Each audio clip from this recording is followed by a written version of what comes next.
I'm one of these people that thinks that everybody has certain gifts, you know, when they're born, and get enough trouble trying to find out just what it is, you know, like somebody can make a cake, you know, or somebody else can saw a tree down, and you know, and other people write, and nobody's really got the right to say that any one of these gifts are any better than any other buddies, you know, because they're all, you get them, you know, that's just where they're distributed out, and everybody gets the same thing.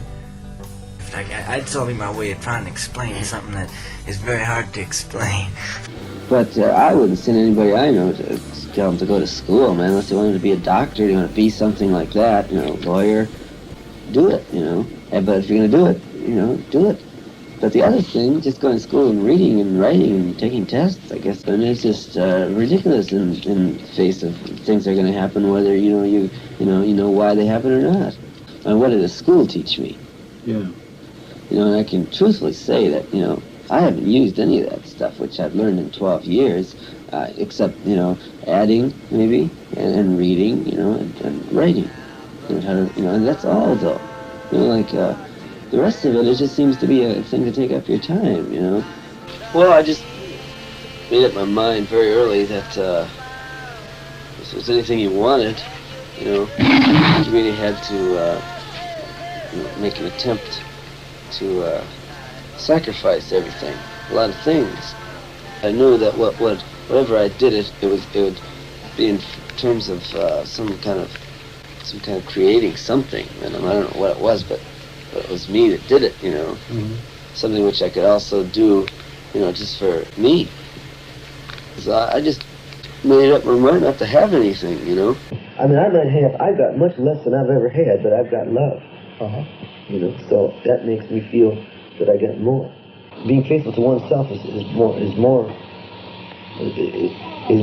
worthy than being faithful to an idea or something which is transient. You know what I mean? Yeah. It changes all the time. It's illusory. You're always grasping it, you know. You're wondering what you grasp, and even when you get a hold of it, you don't have anything. If people don't believe and know why they're fighting, they can't win. I guess it has to go with where I grew up, how I grew up. I always grew up, you know, admiring those type of heroes. Robin Hood, Jesse James, you know, the person who always kicked against the oppression and was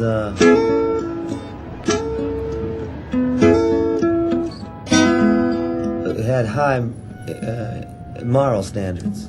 And I don't know if these people I write about have high moral standards. I don't know if Robin Hood did, but you always assume that they did. Yeah, I have. I've tried to be very moral in all my dealings. In an ultimate sense, I've tried to remain very moral, and even in my sinful ways, I see some morality coming out of the ashes. I think art can lead you to God. You know, but is that its purpose? I think so. I think that's everything's purpose. I mean, if it's not doing that, what's it doing? It's leading you the other way. It's not certainly leaving you nowhere. It's bringing you somewhere. It's either bringing you that way or this way. I realized at the time that the press, the media, that's not the judge. God's the judge. The only person you have to think about lying twice to is either yourself or to God. The press isn't either of them, and I just figured it irrelevant. If I want to find out anything, I'm not going to read Time magazine. I'm not going to read Newsweek. I'm not going to read any of these magazines. I mean, because they just got too much to lose by printing the truth. You know that. Because the guy that's writing the article is sitting in a desk in New York. He's not even going out of his office. He's just going to get all these 15, reporters, and they're going to send him a quota, you know.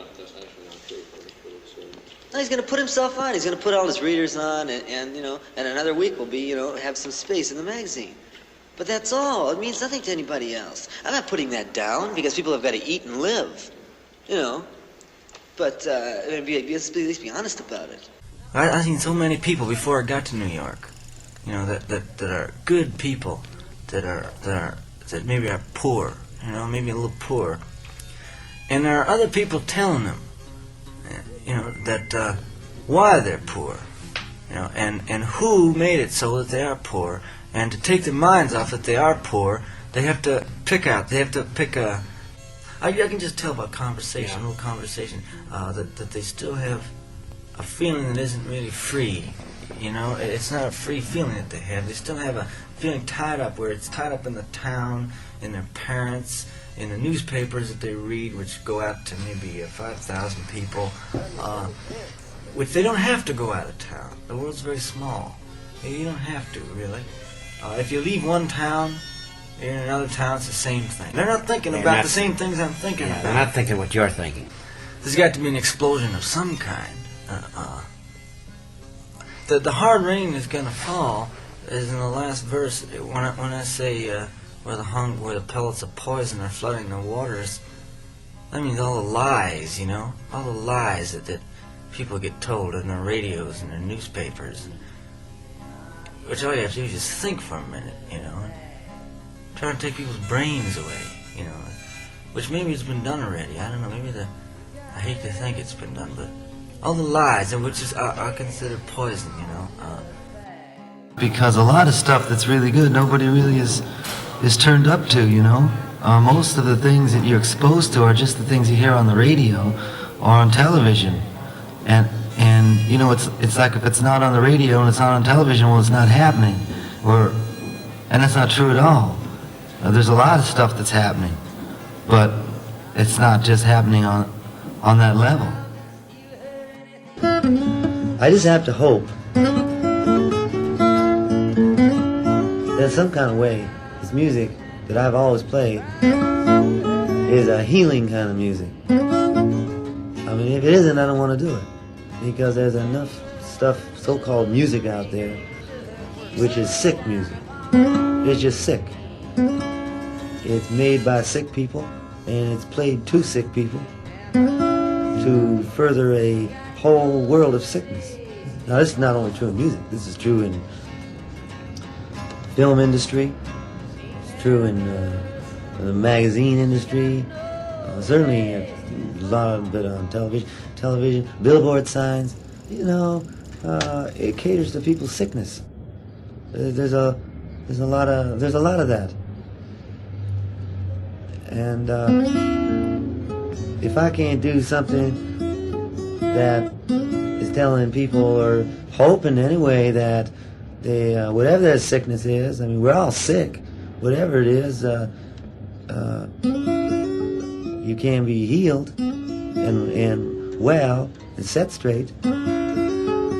Well, if I can't do that, then I'd just soon be on a boat. You know, I'd just soon be off, you know, hiking through the woods. Ritual has really very nothing to do with spiritual laws. However, if you do walk according to the law, all of the law, well, you'll be a pretty pure person and on a pretty high level. A person who could, no doubt, move mountains if you walked according to the law. Now, most people can't walk according to the law, though, because it's so difficult. There are so many laws that govern just about, you know, to govern absolutely every area of your life. I never know one album to the next what kind of songs I'm going to be doing. It amazes me that I even continue to make albums. What do you mean by that? I mean, it's just that much. It's always a miracle of some kind when I make an album. I don't look for things to write about. They just happen to me, you know. Because we live here in the day, in the present time, you know. You get up and have to deal with today. Yesterday's gone, tomorrow's not promised. So this is all we have, really. Well, I play, and whatever comes out, comes out. I don't plan albums. All that pressure is off. I don't have to go in and make an album every 6 months. I don't think of it that way. I just continue to play my guitar and You know, if there's a song in my heart to do, I'll do. My stuff has to do more with feeling than thinking. Okay. I love living every moment, you know. Everything makes me happy. I mean, I don't know, certain things make me happier than other things. But I don't get too down about anything.